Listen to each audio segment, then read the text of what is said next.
In her short life, she only lived to be 24. Yeah. And I'm now 25, and it's been quite interesting just kind of studying and looking at the aspects of her life the things that she went through in her life, and the experiences she had as a performer, as a sort of African savage, as a showpiece, and now for me as a performer, telling that story. Yeah. I'm really excited to put it on stage. I'm excited to see how people respond to it. And this will be the first time that it's staged. I've done it once before. It was a graduation piece 2 years ago when I was in my third year at the Cape Town Performing Arts. But now it's the first time officially on stage for an open audience. Phenomenal, Yes. phenomenal. Jill, you've got Bukele and the Sun. Bukele and the Sun is a puppet performance that Isabel Grobler and myself performed together with a really interesting and unusual selection of puppets. Isabel and I are both sculptors more than puppet performers. Okay. So Bukele and the Sun is more like performing sculpture than puppets in the usual convention of puppets, particularly the usual convention of children's puppet theatre. Yeah. Our story is based on two African creation stories. So there is a very early creation by a creature called Zona Moya, where there were no people in the world, and a mean and nasty magician, Khorba, comes along and steals the sun for himself, and everything is plunged into darkness. The puppets I make are based on carved wooden sculptures, and Isabel is an assemblage artist, so her puppets are made of plastics and metals and wonderful found objects that she assembles in a really interesting way. Wow. So we put these two worlds together that are basically two different puppet creations that perform. And the story itself is enchanting, but it also enchants children from the age of 3 to adults. So it really is a good story that appeals to everyone. And I think part of the appeal is the interest in the puppets and how they work and how they're put together. Awesome. It sounds incredible. I love that sort of thing. I love puppetry. I'm sorry.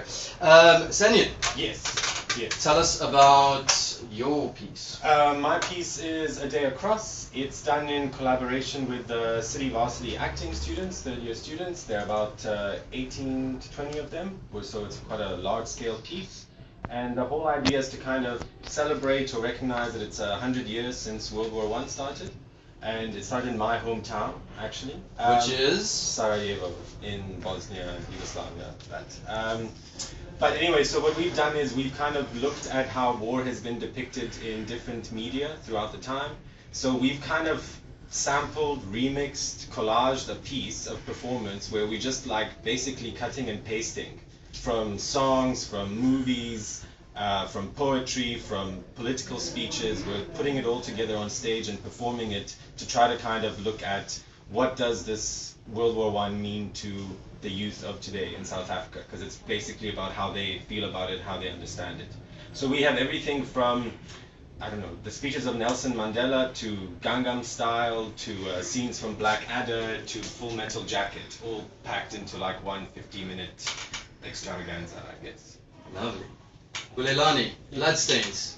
Yeah, no, Bloodstains, I can say that it deals with trauma, especially we as black people, we don't go to things like therapy and stuff like that. So when someone dies, you have to stay with that thing, you have to nurse it yourself and stuff like that.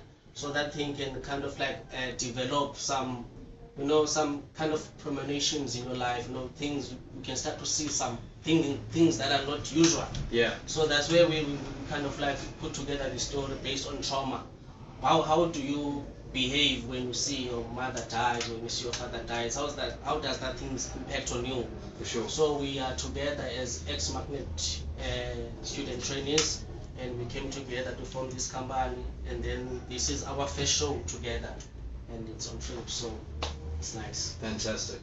Alright, so this is the inaugural, the first time ever that the Cape Town Fringe has been put on. Why did you want to get involved with Cape Town Fringe? Open floor. We're doing the art again. We'll do the art. Why not? Okay. Well, why? Well, because I'm fresh fresh out of studying. I graduated 2 years ago. I'm 25. I spent last year traveling, and I felt like, now is a perfect opportunity for me to start my career. And I was just so grateful that I could do it here in my own hometown. I could still be living at home. I wouldn't have to pay for, rent or anything else like in Grahamstown, and it's perfect. I'm so excited to be a part of this new thing that's happening for the first time, and I kind of feel like someone's given me like a little, I don't know, push on the bum. Like I need to do it. I have to do it because it's happening here. It's happening now. You're radiating excitement. Yeah, I am so excited. Awesome. I'm scared. I love it. It's beautiful. It's washing over me. Jill? For many years I've been part of the Box when it was a separate festival, and now Out the Box has become part of Cape Town Fringe. So Yes. to a certain extent I've come in through UNIMA, Union Internationale de la Marionnette, which is an international puppet theatre organization Yes. that presented Out the Box before. So, and I feel that Isabel's and my show is unusual in the way that I described before, performing sculptures more Yes. than necessarily puppets. And the medium we use, I think, is alternative, experimental, and very appropriate to a platform like the Fringe. Indeed. Funny story, Sandy, and I went to City Varsity and we took a show up to Grahamstown. Ah. So now, Did you study acting? perhaps. Oh, yes, you would have. And so now you're bringing the 30th to the Cape Town Fringe. Did they take a show?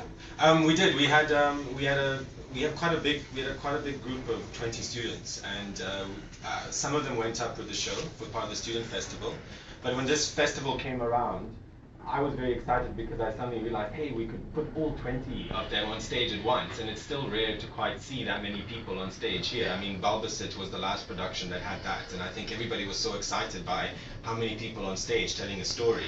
So that for me was part of the big thing, is giving the students also a taste of what it's like to be part of a festival, so it's quite fun to have it at home. Yeah. And also as somebody, I think, and it seems like there's a theme happening here of Cape Town-based artists, there's the kind of comfort of like, I'm doing a festival from home. I don't have to pack up, I don't have to drive for 8 hours, I don't have to pay for accommodation, it's all right there. So we're quite spoiled if you're here and performing. It's like home turf. Absolutely. Bulelani. For me, when we took this production to the National Arts Festival in Cape Town, it was difficult. We had to do a lot of fundraising and stuff like that, and Yeah. a lot of people who helped us in that fundraising didn't get to see the show. So now when it is here in Cape Town, everyone can be able to see it, and it's also giving us a chance, as upcoming, theatre makers and emerging directors, the platform to take your work there so that it can be seen by, everyone. Yeah. So that's what I'm excited. One of the things that I was reading about the Cape Town Fringe was that some people out there had obviously said, well, in Cape Town we struggle enough as it is to find an audience. But I don't think that's the case. I think when you've got a Fringe festival like this, when everything is compressed into one sort of thing, people are almost pushed to go. And not just watch one show. They're going to watch 2, they're going to watch 3, they're going to watch 4. Once they've seen one and they realize that it's in such close proximity, and I think it's a phenomenal thing. I'm very excited. I want to go and watch. I want my eyes to burn from watching so many shows. But the other nice thing is that we've also, the Cape Town Fringe has a little thing happening in Langa too.